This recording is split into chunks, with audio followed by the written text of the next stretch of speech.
سأل ولد باباه وقال له: هي الحروب بتبدأ إزاي؟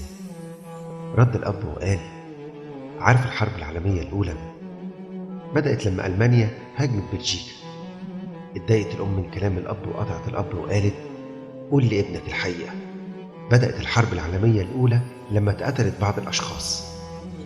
اتعصب الأب بسبب مقاطعة الأم الكلام وقال: هو ما سألكيش انتي، هو سألني أنا، فازاي تقاطعيني بالطريقة دي؟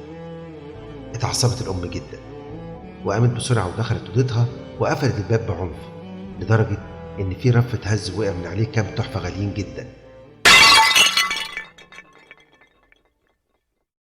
وحصل صمت رهيب في المكان، فاتكلم الولد وقال لباباه: خلاص يا بابا، أنا عرفت إزاي الحروب بتبدأ، أنا عرفت إزاي الحروب بتبدأ، أنا عرفت إزاي الحروب بتبدأ، أنا عرفت إزاي الحروب بتبدأ، أنا عرفت إزاي